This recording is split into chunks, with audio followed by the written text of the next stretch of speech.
Buenos días a todos. Nosotros somos Némesis, una empresa de arqueología y difusión cultural. Trabajamos en el Festival Tarraco Viva desde el año 99.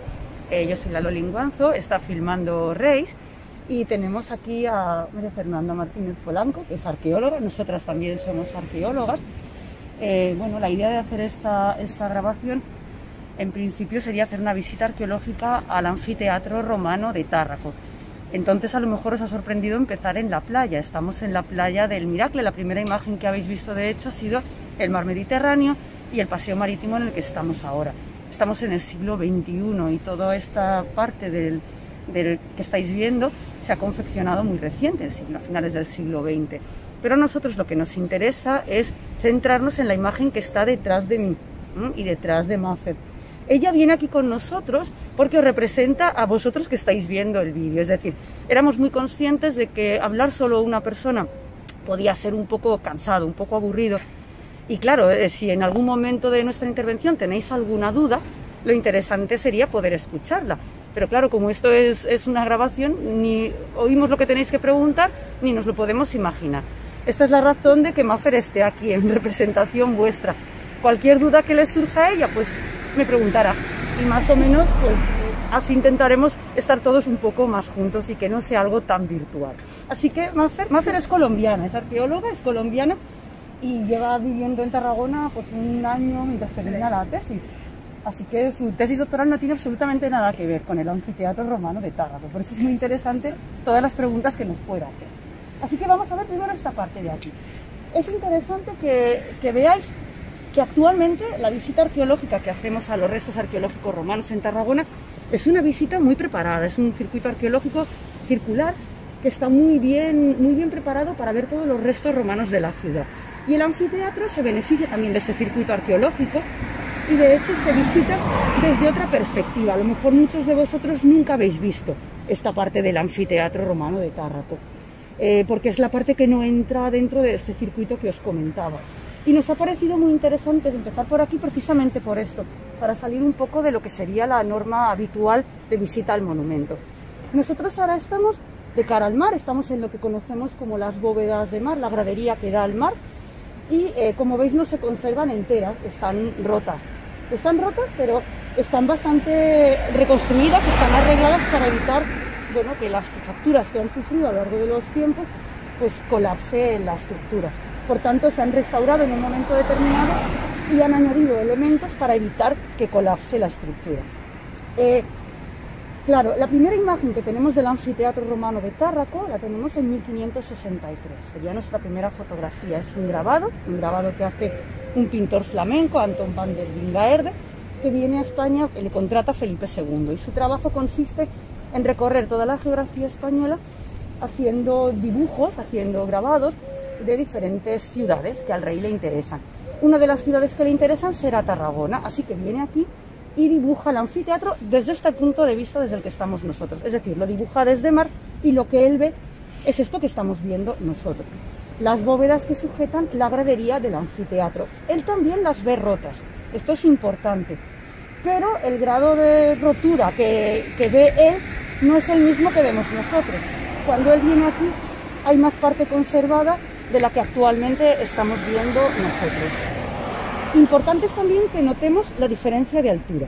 Nosotras estamos situadas en un paseo arqueológico que está preparado para caminar, para dar un paseo agradable, pero cuando el anfiteatro funcionaba y cuando lo vio Van der Lingaerde, la línea de mar, esta parte en la que estamos nosotros, estaba ocupado por el mar.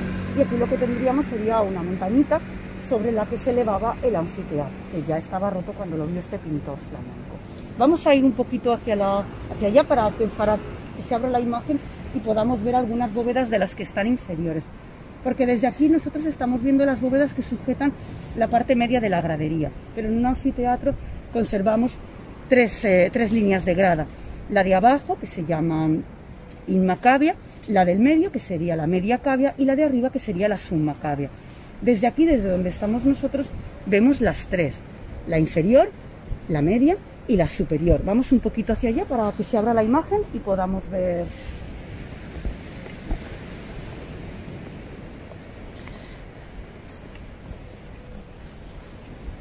Mira, desde aquí, yo creo que aquí se ve bastante bien. Desde aquí podemos observar 1, 2, 3, 4 bóvedas que sujetarían pues las gradas inferiores. Y justo encima las bóvedas que sujetarían las gradas de la media cavea, de la parte media del anfiteatro. Y arriba ya lo tenemos roto, pero se conserva el arranque de lo que serían las bóvedas de la parte superior. ¿Desde aquí lo habías visto alguna vez? No. ¿Y el tamaño es igual abajo en la mitad? No, es diferente porque, es muy buena pregunta. La parte de abajo de las gradas del anfiteatro está pensada para las clases importantes, para la élite social. Entonces, los estudios que se han hecho y lo que se ve es que el asiento es más profundo, es más grande y solo se conservan 3 hiladas de asientos. Por tanto, tienen más espacio, es lo que dices tú. Abajo es más grande. Y en cambio arriba tenemos ya el grueso de la población que se sentaría en el anfiteatro, que serían las clases sociales intermedias, y aquí meten bastante público. Entonces los asientos son más pequeños, no es lo mismo ser de una clase social media que tener una clase social alta, y esto se nota muy bien en la gradería. Además, fíjate en estas dos de aquí, de la izquierda, las de la parte del centro de las gradas, las de la izquierda. Aquí los que tenemos es la inclinación, se ve muy bien la inclinación que hace la bóveda para aguantar la pendiente de esos asientos. Y a la izquierda de la imagen vemos una bóveda más grande todavía. Esta bóveda más grande pertenece a lo que sería el púlpito, a la parte donde se sentarían las autoridades. Esta sí está inserta en la media cavea, pero es un espacio grande y reservado solamente para las autoridades. En los anfiteatros hay 2 espacios para las autoridades. Este sería para las autoridades masculinas, para todos los políticos importantes que estarían aquí en el anfiteatro. Y justo enfrente, ahora lo veremos cuando subamos arriba, enfrente tendríamos el púlpito destinado a las mujeres de estas élites y al editor, a la persona que paga los juegos. Esto un poco en cuanto a la estructura arqueológica que estamos viendo aquí. Pero también hay que fijarse en que esta estructura está rota. Cuando el pintor flamenco que os comentaba lo pinta, ya estaba roto también, pero en 1863 se crea la línea férrea, esta línea de ferrocarril, esta línea del tren que tenemos aquí delante y que podéis ver pues en todo el recorrido. La línea férrea separa la ciudad del mar, esto por una parte. Pero claro, la línea férrea cuando la trazan se encuentran con los restos del anfiteatro, que también se veían. Y claro, en vez de variar el proyecto, lo que harán será romper el anfiteatro. Esto ocurre en 1863, dinamitan los restos arqueológicos para poder abrir el camino y de esta manera poder hacer el trazado de la línea férrea. Claro, rompen pues bastante el monumento. Y además hay otro detalle muy importante, y es que van a romper lo que quedaba de una vía de comunicación que venía desde el anfiteatro hasta la playa. Parece ser, por debajo de las bóvedas inferiores, hay incluso otro nivel de circulación. Es una parte que normalmente no se puede ver durante la visita. Lo vemos los arqueólogos que tenemos esta suerte. Se conserva un pasadizo inferior que viene en dirección al mar. Ese pasadizo tiene 2 funciones. Por una parte sirve también como cloaca para evacuar las aguas que recibe el anfiteatro en la temporada de lluvias, etcétera. Claro, el anfiteatro no deja de ser un agujero abierto, está pues a la intemperie. Entonces, si tenemos temporadas de lluvias fuertes, estamos en el Mediterráneo, pues claro, el monumento también necesita tener una evacuación buena de agua. Entonces, este pasadizo que te comento estaría vinculado con esta cloaca que evacuaría estas aguas hacia fuera del monumento. Pero además también se piensa que por este pasadizo podrían entrar los animales que venían a dar servicio al anfiteatro, para participar en los espectáculos anfiteatrales. Claro, la hipótesis que se maneja aquí es que el anfiteatro tendría su propio desembarcadero, un espacio en el que desembarcar material que servía para dar espectáculo. Entre estos materiales hay que considerar a los animales que se servían durante los espectáculos. El primer espectáculo de aquí es la venatio, que son las luchas con animales, las exhibiciones de animales salvajes, que vienen desde todos los puntos de la Mediterránea, de Europa en ese momento, y estos animales se traen en barco muchas veces. Entonces, claro, el puerto de Tárraco estaría más alejado del anfiteatro, y se piensa que para evitar descargar los animales en el puerto de Tárraco pues una forma de descargarlos sin peligro para la población sería que el anfiteatro tuviera su propio embarcadero y de esta manera entrar los animales directamente a las fosas. Ahora, cuando vayamos arriba al monumento, veremos las fosas y entenderemos mejor esto que estamos diciendo. Claro, cuando construyen las vías del tren, pues todo lo que se encuentran por medio lo van a dinamitar, lo eliminan, y esta hipótesis pues no se puede confirmar del todo.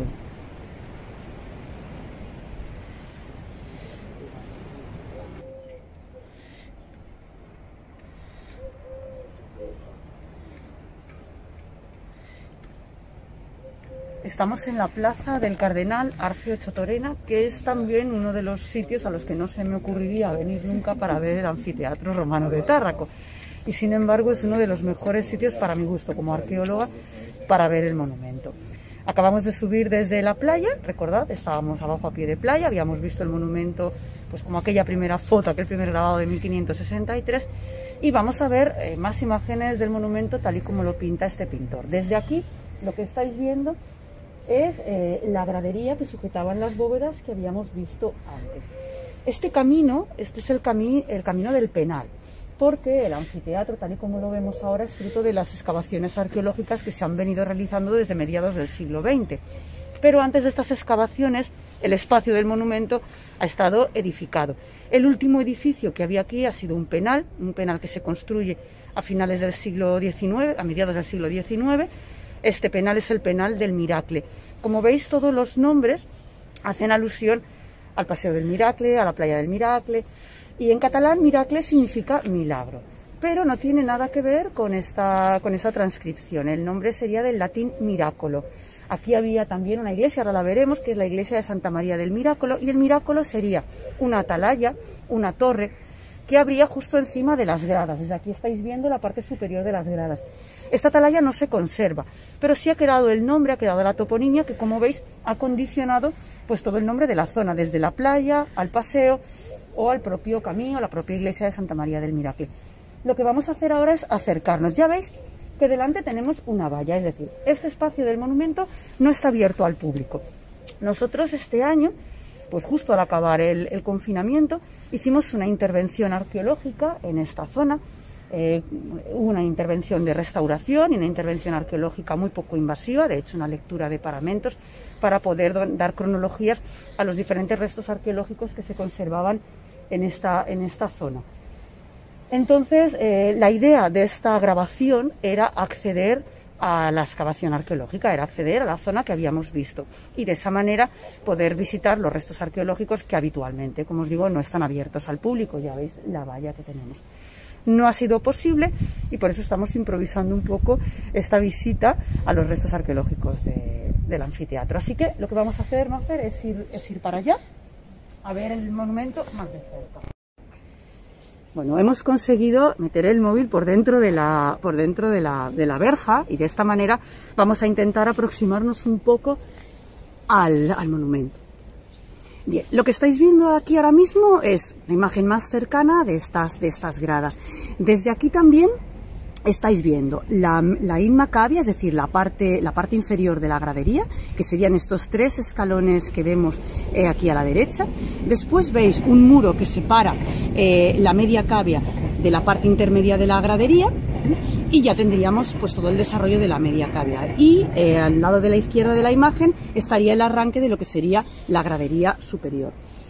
Todo este espacio que estáis viendo vosotros ahora, pues tal y como está después de las últimas intervenciones arqueológicas, todo este espacio llega al siglo XX convertido en un camino. Es el camí del Penal. Es un camino que viene que enlazaría con la vía Augusta, que es la actual 340, enlazaría y se bifurcaría entrando a la ciudad por aquí. Este ha sido un camino que, claro, el origen es romano. Esto es muy importante porque vemos cómo el camino ha fosilizado y ha llegado hasta el siglo XX.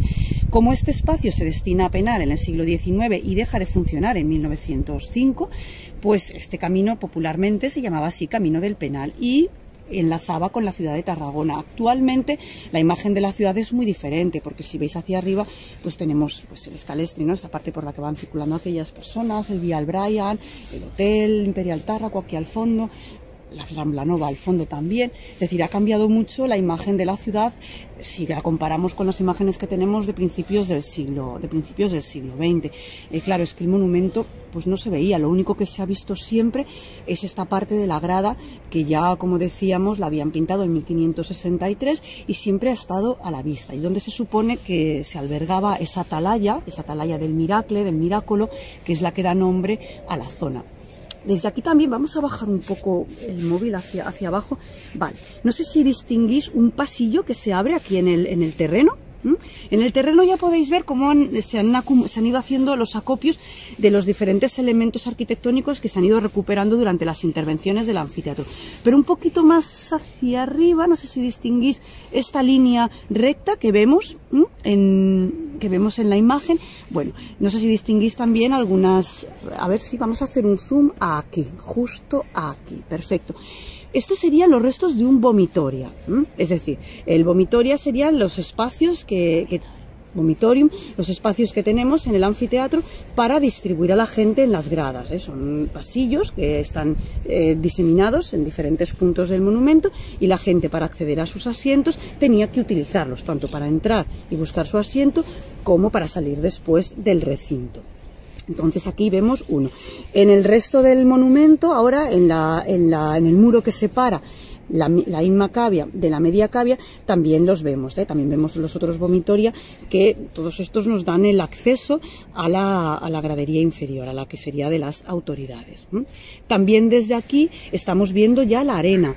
Vemos la arena y con el pasillo, con el podio que separa las gradas de la arena. Y también podéis ver veis un pasillo perimetral que está rodeando toda la línea de la arena.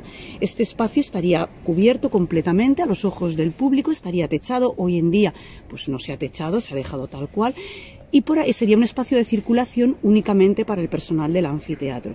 Estos espacios suelen estar relacionados con las venaciones, el espectáculo que se hace con animales, es decir, no se identifican estos espacios ni con las damnatios, que son las ejecuciones a muerte, ni con el múnera, que sería lo que nosotros conocemos como las luchas de gladiadores.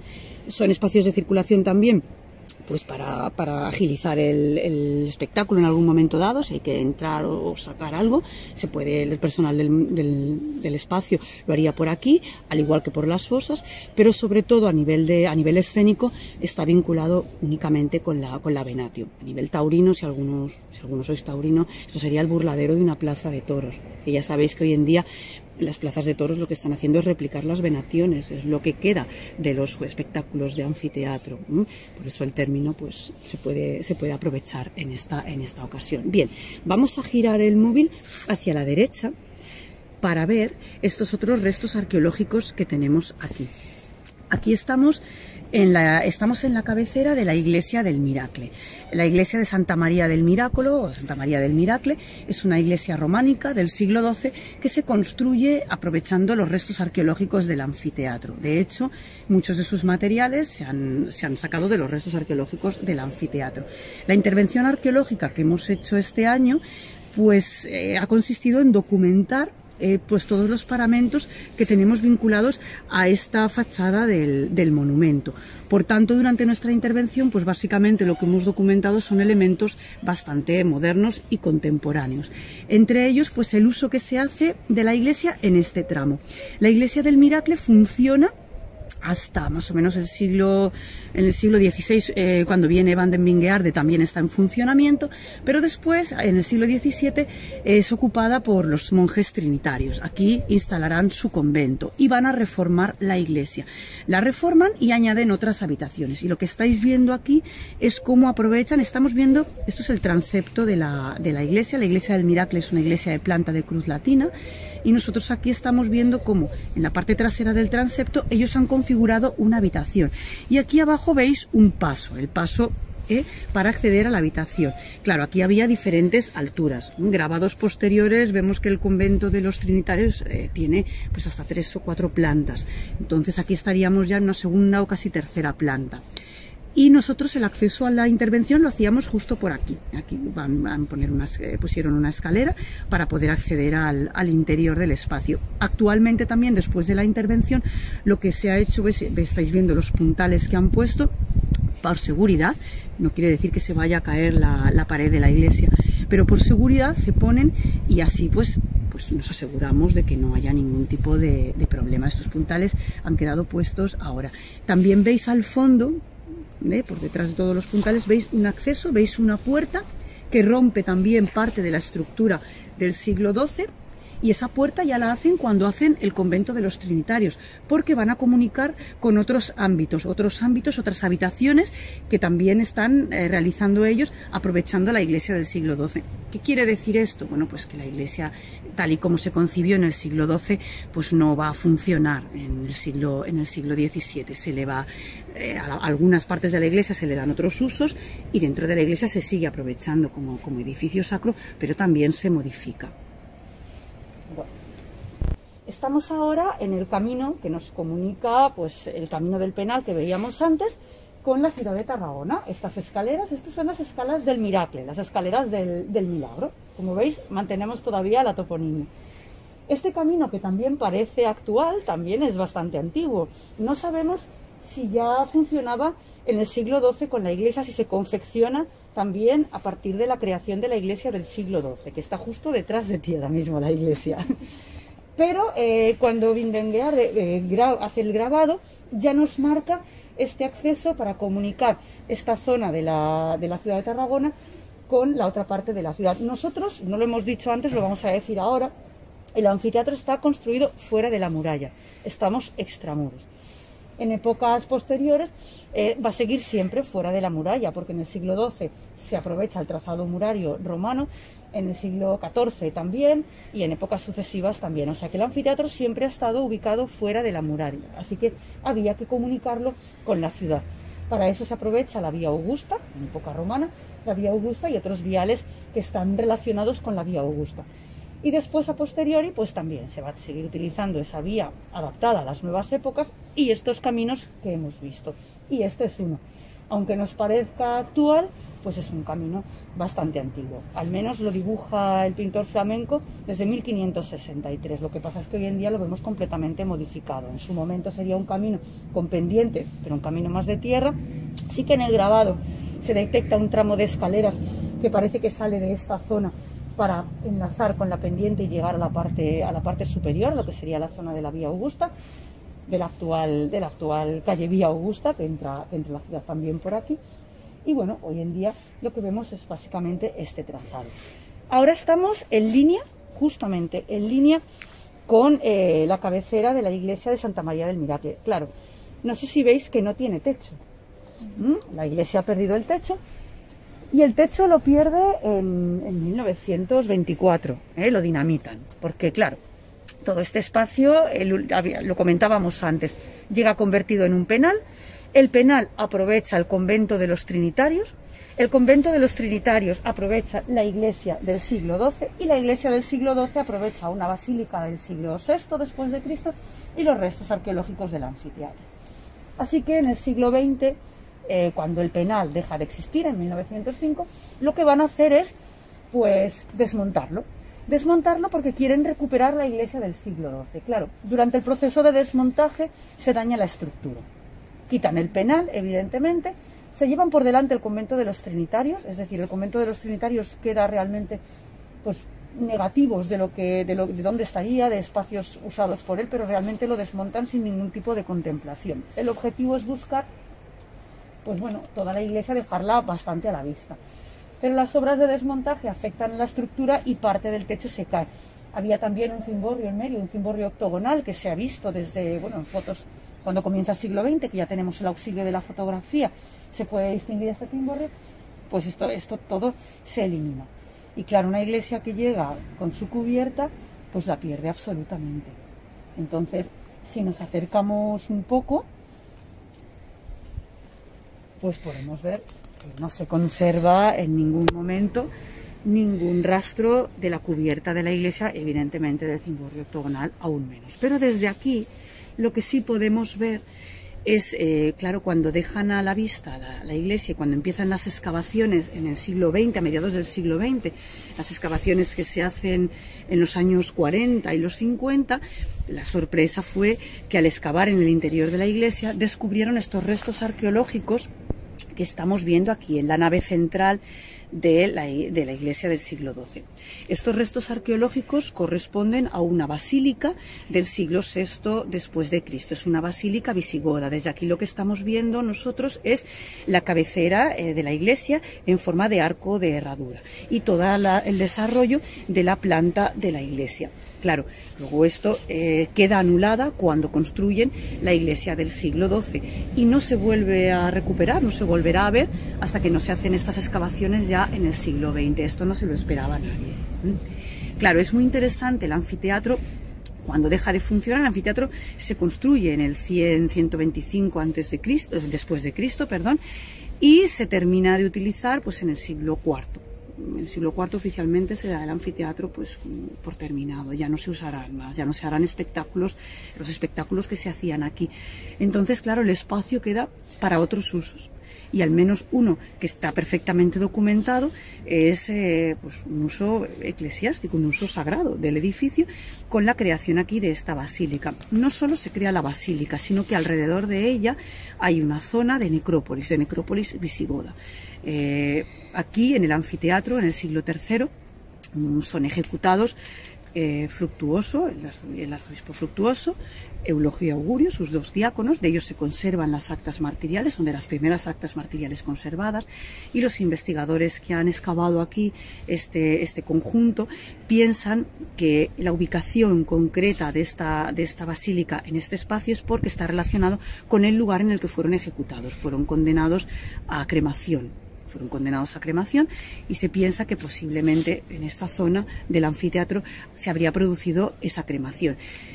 Esto vincularía la basílica al culto de estas personas, y esto también generaría después lo que llaman tumulatio ad santos, es decir, alrededor se crea una zona de necrópolis. El interés es enterrarse cerca de estas personas sacras. Esto es interesantísimo, porque esto nos va a costar mucho verlo durante esta grabación, ver algunas de las tumbas visigodas que estarían vinculadas a esta iglesia. Ahora, cuando salgamos de aquí, intentaremos ver alguna, o al menos los restos arqueológicos de alguna de ellas, que están repartidos por algún punto del anfiteatro. Una pregunta. Sí. ¿La puerta que habría a este lado sería como la de allá? Claro. La pasarela que estáis viendo en la imagen, esta pasarela que estáis viendo está utilizando el hueco que se crea en la iglesia del siglo XII para confeccionar la puerta de acceso al edificio. Esta puerta está desmantelada y no se conservan sus piezas arquitectónicas, pero claro, la puerta en sí la hemos perdido. Está hecha también, algunos de sus componentes son de mármol de Carrara que está reciclado también de elementos romanos. Y sí, cuando han hecho la pasarela han aprovechado el hueco de entrada a la iglesia del siglo XII. Entonces, claro, también es interesante la dirección de los accesos aquí, porque al menos con la iglesia del siglo XII vemos que el acceso se hace por el lado oeste. Bien, nosotros este lado es el lado oeste, y en cambio la iglesia visigoda, el acceso sería por otro lado. Es interesante ver también que las dos estructuras, los dos conjuntos eclesiásticos, con todo el espacio temporal que hay entre uno y otro, se han hecho aprovechando la fosa longitudinal del anfiteatro. La dirección que han cogido es la de la fosa longitudinal del anfiteatro, que desde aquí también lo estamos viendo. Estamos enfocados ahora mismo hacia la Porta Triunfalis. La puerta, ahora Reis os abre la imagen para que la veáis. Esta es la Porta Triunfalis del monumento, que va conectada con la fosa longitudinal. En nuestro anfiteatro solo conservamos dos fosas, solo hay dos fosas, una longitudinal y una transversal.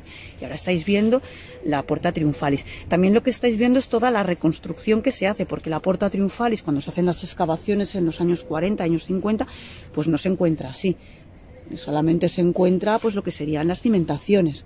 Las partes laterales, es decir, se conservaba lo que era pues toda la amplitud de la puerta, pero lo que no se conservaba era el arco de medio punto que le han hecho, ni muchísimo menos las gradas que están arriba. Si os fijáis bien en la imagen, ya detectáis pues en la parte de la grada que va conectada con la reconstrucción de la puerta, ya notáis que el material constructivo es más clarito, es de un color más blanco. Esto nos indica que es la parte de la reconstrucción. La reconstrucción la hace Alejandro Ferrán en los años 60, es lo que nosotros llamamos un falso histórico, porque claro, no recrea la reconstrucción hace una reconstrucción completa arquitectónica, es decir, no existía esto y él lo crea, pero no mantiene las medidas, no mantiene las medidas que tendrían los asientos, sino que hace una reconstrucción pensada también para poder circular. De hecho, hoy en día, ahora no se puede acceder a las gradas del anfiteatro, pero muchos de los que estéis viendo este vídeo probablemente habéis venido al monumento y habéis caminado por estas gradas, y aquí entran varias personas caminando. En época romana está, al menos las gradas de la media cavea, que las está enfocando Reis ahora, pues ya veis que están muy apretaditas, que están muy juntas. Entonces, pues el tránsito sería complicado. Eso sí, lo que falta en todo el monumento es el revestimiento, es decir, las gradas no estarían así, de esta manera, estaría todo revestido. Nosotros estamos viendo el núcleo de esta obra, no veríamos el resultado final, esto lo hemos perdido. Ahora sí estamos dentro del recinto, haciendo la visita estándar, la que haríamos todos, y no la otra visita alternativa que os habíamos planteado hoy. Entonces estamos en la parte de la media cavea, que está tallada en la roca, luego la veremos. Pero desde esta altura lo que nos interesa es ver pues todo lo que hemos comentado antes. Estamos viendo la gradería con la reconstrucción de la grada y la porta triunfalis. Estamos viendo también desde aquí las fosas longitudinal y la fosa transversal. En la fosa transversal, en este lado, que también veis una pasarela, fijaros en la zona de la pasarela.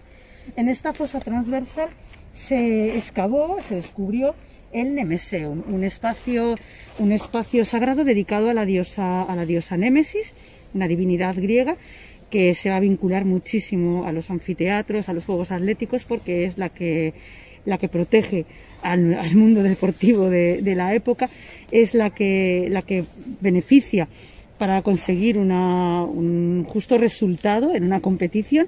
Entonces está muy vinculada al anfiteatro. También lo está Diana y también lo está Silvano, pero sobre todo Némesis. La gracia que tenemos en el anfiteatro de Tárraco es que conservamos este Nemeseum, que estaría aquí debajo en la fosa transversal. Se encontró una pintura mural de la diosa Némesis, acompañada de otras figuras, un sacerdote, un oferente, y la diosa está con una pierna apoyada en la rueda de la fortuna, en una mano tiene una bola del mundo, una bola del mundo, no, una bola que representaría el cosmos, y está pisando la Ibristes, la soberbia. Es una imagen interesantísima que actualmente está en el Museo Arqueológico de Tarragona, y si vais un día al museo la podéis visitar allí. Pero esa imagen, cuando la veáis en el museo, recordad que viene de aquí, de la fosa transversal, del Nemeseum.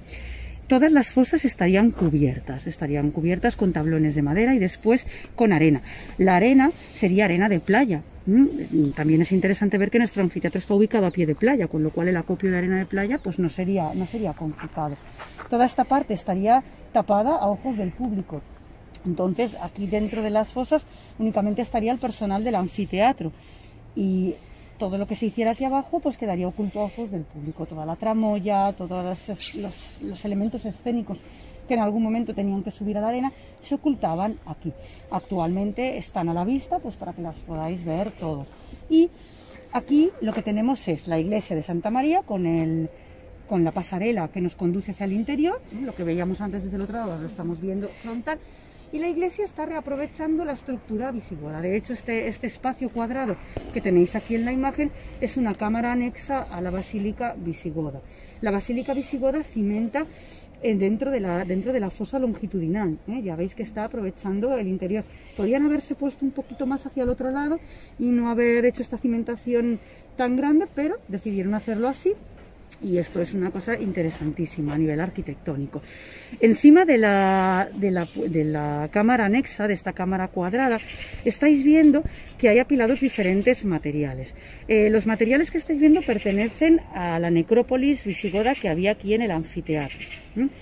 Forman parte de las lajas, y a la derecha, no sé si distinguís, pues lo que queda, un fragmento de sarcófago que está roto, y encima su cubierta, una cubierta de piedra. Todos esos elementos han sido sacados de aquí, de la necrópolis que había en el anfiteatro. La necrópolis se extendía en todos los cuadrantes de la arena. Hoy en día solo se han dejado in situ estas tumbas que veis aquí. Aquí abajo tenéis una, una tumba hecha con elementos de piedra. Estos elementos están todos, la mayoría están todos expoliados del anfiteatro. Y al otro lado de la iglesia de Santa María del Miracle también tenemos los restos de la necrópolis, pero los otros restos sí que no se puede acceder a ellos. A estos sí. En toda la arena tendríamos distribuidas estas tumbas, esas tumbas de la necrópolis visigoda, pero cuando se ha decidido abrir el monumento, dejarlo abierto al público, se ha optado por fomentar más los restos arqueológicos romanos, y esto hace que se despeje la arena y se eliminen se extraigan estas tumbas para tener un discurso completamente romano. En cambio, esto sería para esta zona de la derecha. Sin embargo, en esta zona es donde nos encontramos más de los elementos que han caracterizado al anfiteatro a lo largo del siglo. Aquí podemos observar pues todas las superposiciones arquitectónicas. La más antigua sería la necrópolis visigoda y la cámara anexa. Después, cronológicamente, tendríamos la iglesia de Santa María. Sabemos que después todo el conjunto de la iglesia lo van a aprovechar los monjes trinitarios. ¿Qué nos queda de ellos? Ellos actualmente están en la Plaza del Rey, en Tarragona. Pero si nos fijamos aquí, en la pared, ahora vamos a girar el móvil en ese lado, y nos vamos a situar en la pared que sirve de muro de contención con las escaleras del Miracle, ¿vale? Desde aquí podemos ver, por una parte, vemos la puerta monumental que funciona con la porta triunfalis, que sería la porta libitina, queda completamente oculta por las construcciones posteriores, ¿vale? Todo este lienzo de pared es lo que hemos intervenido en la última excavación que se ha realizado aquí. No ha sido bien una excavación, ha sido una lectura de paramentos, y lo que hemos intentado es caracterizar cronológicamente cada fase constructiva que ha dejado una impronta en esa pared. Entonces vemos, pues por un lado la porta libitina, que ya se conocía, y veis aquí, justo a la izquierda de la imagen, un ámbito roto, una habitación que no se ha conservado entera. Esta habitación forma parte del convento de los Trinitarios. ¿Qué criterios hemos seguido para distinguirlo? Pues básicamente el ladrillo que estáis viendo. No sé si distinguís al fondo de la pared que tenemos una construcción de ladrillos, y también en uno de los muros que definen la amplitud de ese espacio también podemos ver los ladrillos. Esto es posterior a la creación de la iglesia de Santa María del Miracle y es anterior a la construcción del Penal, y es de los pocos espacios que tenemos in situ fuera de la iglesia, que sería del convento de los Trinitarios. Después tendríamos la configuración del Penal, y del Penal pues desde aquí no podemos ver, bueno, sí que aquí, justo aquí delante, tenemos un nivel de uso, un nivel de suelo que ya estaría vinculado al Penal. Cuando se excava toda esta zona, cuando en los años 20, en los años 30 se interviene en la zona, pues uno de los objetivos es dejar la iglesia de Santa María a la vista, con lo cual todo lo que era trinitario se elimina. También se elimina el Penal. Y claro, lo que apenas vemos estos elementos, lo que queda es una visión muy parcial, pero no como sería en su momento. Por eso en intervenciones como las que hemos hecho ahora es la importancia de hacer esta lectura de paramentos para poder rescatar en la medida de lo posible pues las diferentes fases históricas que han contribuido a ver el monumento como lo vemos hoy, porque sí que es verdad que fue concebido como un anfiteatro, pero no podemos obviar el paso del tiempo y la reutilización continua que ha tenido hasta llegar al siglo XX. La última reutilización que tiene es la de monumento vinculado a la visita turística, vinculado a la visita cultural. Para eso está actualmente nuestro monumento, pero no podemos quitarle, no podemos obviar otras épocas pasadas. Ahora, para despedir esta visita que hemos realizado a los restos arqueológicos del anfiteatro, nos hemos elegido una de las zonas que actualmente tiene una mejor vista del monumento, una vista desde arriba. Claro, las mejores imágenes del anfiteatro son siempre imágenes aéreas, pero no tenemos un avión para enseñárosla, y entonces hemos optado por la terraza del Hotel Imperial, que recientemente ha estado abierta y que hoy en día ofrece una de las mejores imágenes del anfiteatro desde arriba. Así que os dejamos con esta imagen desde el aire, y podéis observar pues todo el elipse del monumento, con las fosas longitudinal y transversal, con la gradería original, la gradería añadida durante las intervenciones de Alejandro Ferrán en los años 60, la iglesia de Santa María del Miracle del siglo XII. Desde aquí también estoy observando que se ve el arco de herradura de la basílica del siglo VI dentro de la nave central, de la nave longitudinal de la iglesia de Santa María del Miracle. También se ve los restos que quedan fosilizados en el muro de contención de las escaleras del Miracle, los restos fosilizados de lo que queda del convento de los Trinitarios, y también algunos de los restos modernos que son los que menos se dañan a la integridad de la imagen. Esto además sumado pues al Mediterráneo, al pie del cual se hizo el anfiteatro romano de Tárraco. Muchísimas gracias por acompañarnos durante esta visita y esperamos que hayáis disfrutado. Hasta otra.